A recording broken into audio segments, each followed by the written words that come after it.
Hi அஸ்லாம் வலைக்கம், welcome to babies gallery. எல்லாருக்கும் ரம்லான் கரீம்.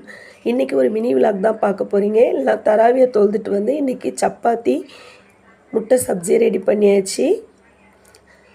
அல்ஹம்துலில்லாஹ் ரெடி ஆகிட்டுருக்கு. சரி மார்னிங் என்ன செய்யலாம் சகருக்கு அப்படிங்கிற மாதிரி சரி இறால் வாங்கி வச்சுருந்தோம். சரி இறாலை வச்சு என்ன செய்யலாம் அப்படின்னு சொல்லிட்டு சரி இறால் கிரேவி பண்ணிடலாம். இறால் கிரேவி பண்ணிவிட்டு இன்றைக்கி சாம்பார் போட்டுடலான்ட்டு எல்லாம் முடிவு பண்ணியாச்சு. அதுக்குள்ளே வெஜிடபிள்ஸ் கட் பண்ணி வச்சாச்சு. சின்ன வெங்காயம் உரித்து அதை கட் பண்ணி வச்சாச்சு. பச்சை மிளகாய், வெஜிடபிள்ஸு, தக்காளி, பூண்டு எல்லாம் ரெடியாக இருக்குது. சாப்பிட்டாச்சு அல்ஹம்துலில்லாஹ். சப்பாத்தியும் முட்டை சப்ஜியும் சாப்பிட்டாச்சு. சாப்பிட்டுட்டு சரி நைட்டே சாம்பார் போட்டு எறா கிரேவி செஞ்சு வச்சுருவோம் அப்படின்னு சொல்லி சாம்பாருக்கு வேலையை ஸ்டார்ட் பண்ணியாச்சு. சாம்பார் ஆஸ் யூஸ்வல் தான், நம்ம எல்லோரும் வைக்கிற மாதிரி தான். தேவையான பருப்பு எடுத்துக்கிட்டேன். அதை நல்லா வாஷ் பண்ணிவிட்டு கொஞ்சமாக தண்ணி ஊற்றியாச்சு. உங்கள் வீட்டிலலாம் இன்றைக்கி என்ன இன்றைக்கி சகருக்கு என்ன சாப்பாடு செய்கிறதுன்னு டிஸ்கஸ் பண்ணுறது பெரிய வேலையாக இருக்கும். அதுவும் எல்லாம் பிள்ளைங்களுக்கு பிடிச்ச மாதிரி எல்லாருக்கும் பிடிச்ச மாதிரி செய்யணும். பப்படம் வறுத்தாச்சு.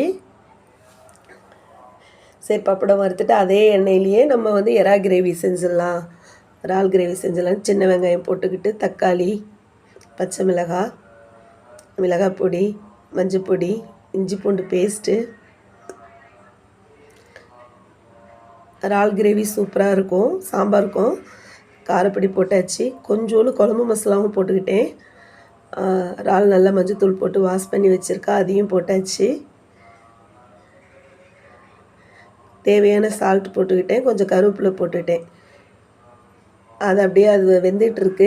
இதுக்கிடையில் சாம்பாருக்குள்ளே இது ப்ராசஸ் ரெடி பண்ணிட்டேன். சாம்பார் ஆஸ் யூஸ்வல் எல்லோரும் வைக்கிற மாதிரி தான் சாம்பார் பொடி போட்டு காரப்பொடி, பெருங்காய பொடி, காய்கறி எல்லாம் போட்டு அதை வேக வச்சாச்சு. எறா கிரேவி சூப்பராக ரெடி ஆகிடுச்சு. சாம்பாரும் சூப்பராக கொதிச்சிட்டு இருக்குது. அதுக்கு ஒரு தாளிப்பு ஒன்று கொடுத்துட வேண்டியதான். கொஞ்சமாக புளி ஊற்றிக்கிட்டேன். கடுகு, காஞ்ச மிளகா, கருவேப்பிலை, பெருங்காயத்தூள், கருவேப்பிலை எல்லாம் போட்டு தாளித்து அந்த சாம்பார்லேயே கொட்டியாச்சு. சகருக்கு எழுந்திரிச்சு ரைஸும் வச்சுட்டேன். ரைஸ் குக்கரில் தான் ரைஸ் வச்சுட்டேன். அல்ஹம்துலில்லாஹ் இன்றைக்கி சாப்பாடு சூப்பராக ரெடி ஆகிடுச்சு. ஒரு காஃபி சாப்பிட்டுட்டு சகர் செஞ்சிட்டோம். என்னோடய சேனல் பிடிச்சிருந்துச்சின்னா லைக் பண்ணுங்கள், சப்ஸ்கிரைப் பண்ணுங்கள். அப்படியே பக்கத்தில் உள்ள பெல் ஐக்கனை கிளிக் பண்ணுங்கள். அப்போ தான் நான் ஒரு வீடியோ